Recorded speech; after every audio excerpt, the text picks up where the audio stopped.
Justin Fields spoke today about playing freely in this offense. Of course, things that I didn't like, I felt like, I wasn't necessarily playing my game. Felt like I was kind of robotic and, not playing like myself. So, my goal this week is just to, say F it and just go out there and, play football how I know how to play football. And that includes thinking less and just going out there and, playing off of instincts rather than just of, so much, so to say, info in my head, data in my head, and literally just going out there playing football. When you say thinking less, what do you think was causing you to think so much, maybe think too much? Could be, coaching, I think. But, at the end of the day, it makes it, they're doing their job when they're giving me, what to look at and stuff like that. But at the end of the day, I, can't be thinking about that when the game comes. I prepare myself throughout the week, and then when the game comes, it's, it's time to play free at that point. So, just thinking less and, playing more.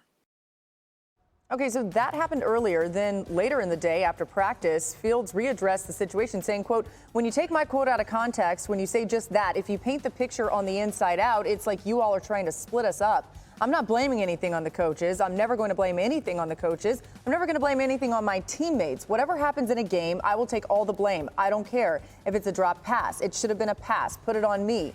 Whenever you hear anything come out of my mouth to where I would blame it on somebody else in this organization, my teammates, never will you hear that. I just want to clear that up. Just know I need to play better. That's it, point blank. So all of this happened earlier, and he has backtracked since with the quotes that we just read. But, Dan, how would you assess this whole situation? Oh, man, I didn't hear the ending the first time. Hearing him, he sounds empty, and that's a terrible place to be. It just sounds like he has no confidence. I'm a big fan of Justin's. He did blame the coaching. That's just the truth. I know he's trying to take it back now, but he did. There's a lot of truth in what he said. Surprising to some people, there's a lot of poor coaching in the NFL. Just because you coach in the NFL doesn't make you a great coach. Yep. I do think at the end of the day, it was a mistake. And as a quarterback and as a leader, you never, ever, ever point the finger.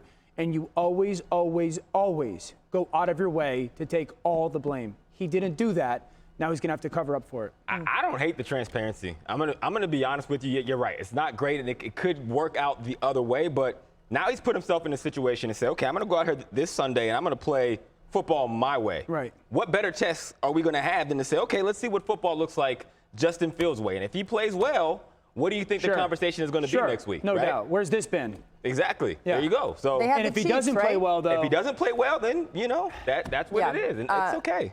They have the Chiefs. So to your point, that's a good team to try to test that out. Another reminder that defensive coordinator Alan Williams also resigned today. So head coach Matt Eberflus will be calling the defense. A lot going on there.